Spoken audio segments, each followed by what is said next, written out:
Hi, and this is Ruth, and we're in chapter 3, and things are going good. Let's see what else is going to happen.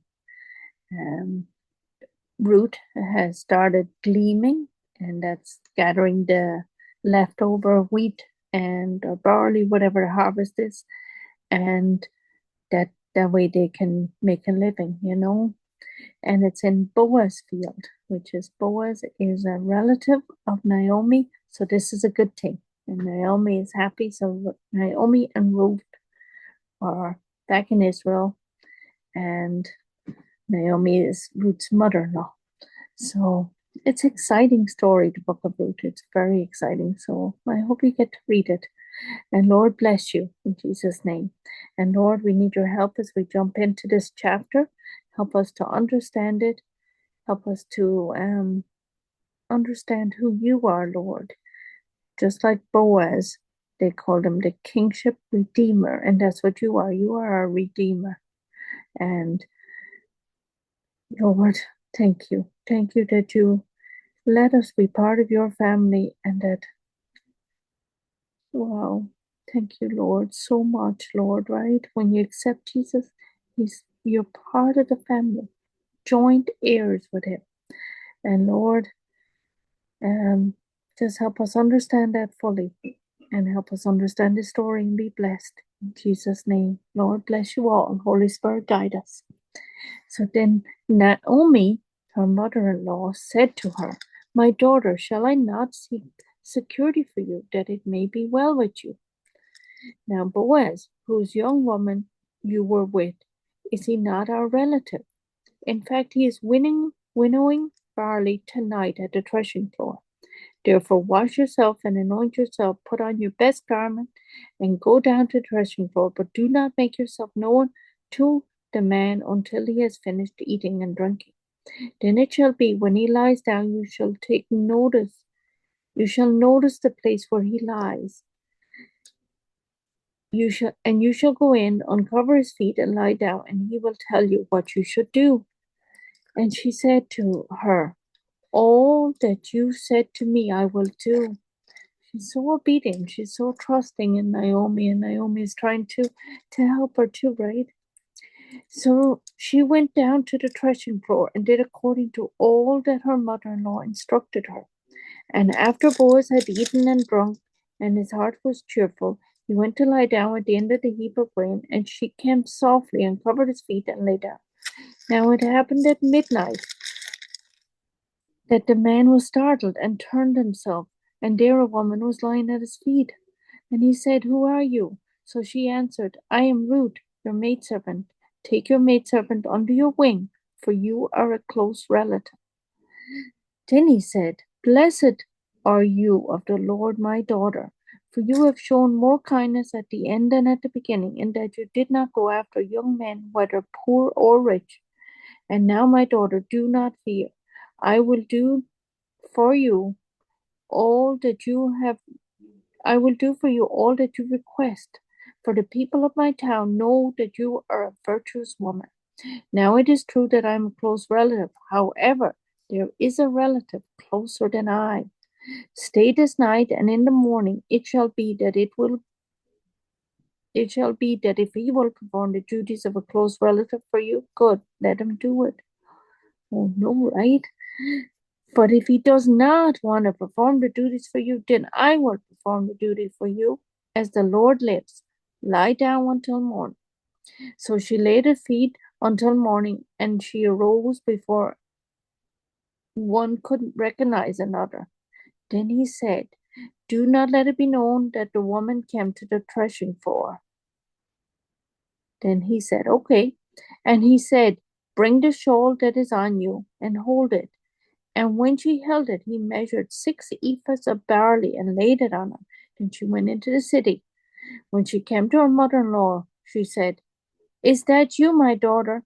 Then she told her all that the man had done for her. And she said, These 6 ephahs of barley he gave me, for he said to me, Do not go empty-handed to your mother-in-law. Then she said, Sit still, my daughter, until you know how this matter will turn out, for the man will not rest until he has concluded the matter this day. Wow. So it sounds like Naomi really knows Boaz, right? Which is exciting. And then he gave her 6 ephahs of barley. And the first day in chapter 1, when we were reading, no, chapter 2, sorry, forgive me, she had gathered and gleaned all day and worked. And I believe that what she got at the end of the day, and he was pretty kind to her, they left extra for her to pick up. I think it was 1 ephah she brought home. So he's giving her a lot, right? So I think we're going to read chapter 4 because it's short and it's going all together that way, right? So now Boaz went up to the gate and sat down there. And this is where they did the business back there at the gate, right? Like where things happened, you know? So Boaz went up to the gate and sat down there, and behold, a close relative of whose Boaz had spoken came by. So Boaz said, "Come aside, friend, sit down here." So he came aside and sat down. Then he took 10 men of the elders of the city and said, "Sit down here." So they sat down. Then he said to the close relative, "Naomi, who has come back from the country of Moab, sold a piece of land which belongs to our brother Elimelech. And Elimelech is Naomi's husband, you know. Now I thought to inform you, saying, buy it back in the presence of the inhabitants and the elders of the people. If you will redeem it, redeem it. But if you will not redeem it, then tell me, that I may know, for there is no one but you to redeem it, and I am next to you." And he said, "I will redeem it." Then Boaz said, "On the day you buy the field from the hand of Naomi, you must buy it from Ruth, the Moabite, the wife of the dead, to perpetuate the name of the dead through his inheritance." Because Ruth was married to Elimelech's son, you know, Naomi's son too. And verse 6, and the close relative said, "I cannot redeem it for myself, lest I ruin my own inheritance. You redeem my right of redemption for yourself, for I cannot redeem it." Now this was the custom in former times in Israel concerning the redeeming and exchanging to confirm anything. One man took off his sandal and gave it to the other. This was a confirmation in Israel. What a cool thing, right? Therefore, the close relative said to Boaz, "Buy it for yourself." So he took off his sandal. And Boaz said to the elders and all the people, "You are witnesses this day that I have brought all that was Elimelech's, and all that was Shilon's and Mahlon's, that's the 2 sons which he was married to one, from the hand of Naomi. Moreover, Ruth the Moabite, the widow of Mahlon, I have acquired as my wife, to perpetuate in the name of the dead through his inheritance, that the name of the dead may not be cut off among his brethren, and from his position at the gate. You are witnesses this day." So they're witnesses. And now they probably they have one less sandal to wear on the way home. Just teasing about that part. Sorry, that was Seedelle. Anyways, verse 11. And all of the people who were at the gate and the elders said, "We are witnesses. The Lord made the woman who is coming to your house." Oh, this is like a blessing, right? "The Lord make the woman who is coming to your house like Rachel and Leah, the 2 who built the house of Israel. And may you be prosper in Ephrath, and be famous in Bethlehem." Wow. And we're going to learn more in a minute. So that's pretty cool stuff. And Rachel and Leah, they were sisters, and they were the wives of Jacob back in Genesis. It talks about them. And that's where the 12 tribes come from Jacob. So from Rachel and Leah, and then they had their maidservants as well, had children, and they were all 12. So verse 12 here.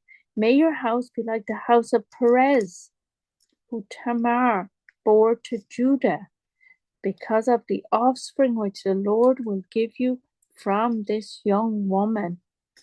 Wow, so Judah, which is pretty cool, right? And Tamar bore Perez, and then they're part of the lineage of Jesus too. So Boaz took Ruth, and she became his wife. And when he went into her, the Lord gave her conception, and she bore a son. Then the women said to Naomi, "Blessed be the Lord, who has not left you this day without a close relative, and may his name be famous in Israel, and may he be to you a restorer of life and a nourisher of your old age. For your daughter-in-law, who loves you, is better to you than 7 sons has borne him." Then Naomi took the child and laid him on her bosom and became a nurse to him. Also the neighbor women gave him a name, saying, "This is a son born to Naomi." And they called his name Obed. He is the father of Jesse. And Jesse, right? The father of David. Now, this is the genealogy of Perez. Remember, Perez is the son of Judah. Perez begot Hezron. Hezron begot Ram. Ram begot Amminadab. Amminadab begot Nahshon. Nahshon begot Salem. Salem begot Boaz. And Boaz begot Obed. Obed begot Jesse. And Jesse begot David. Wow. And this is this love story, and a Moabite lady right in the middle of this story that makes up the genealogy of David and also of Jesus. And you'll see it repeated in Matthew chapter 1, and in Luke it's also repeated, the genealogy. So, and they mention in Matthew, they mention about Ruth, and they mention, because Rahab is in there too. I think she was married to Ram or Salem, I think. I think she was Boaz's mother. But let us check, because it's so interesting. I find it so interesting, at least. And I hope you like it. But what a cool story, right? So if you read Matthew 1:3, starting there, Judah begot Perez and Zerah by Tamar. Perez begot Zezron begot Ram begot Amminadab begot Nahshon begot Salem begot Boaz by Rahab. So Rahab was the spy that helped them in Jericho. And here she is, the mother of Boaz. And then Boaz begot Obed by Ruth. And it mentions both of them women's name here. And Obed begot Jesse, and Jesse begot David, and David the king. And David's king begot Solomon. And it all goes down to Jacob begot Joseph. This is in verse 16, the husband of Mary, of whom was born Jesus, who is called Christ. Praise the Lord. So what an important story, and what a beautiful story, right? Of restoration for Naomi too, and this blessing, right? So Lord Jesus, thank you. Thank you for the story. Thank you for the blessings in our lives, the way you work it out, Lord, even through hardship and joy. And Lord, bless you all. Bless you and keep you. Lord, make his face shine upon you and be gracious to you. Lord, lift up his countenance upon you, give you peace. Shalom, peace. Love you. Thank you. In Jesus' name, amen.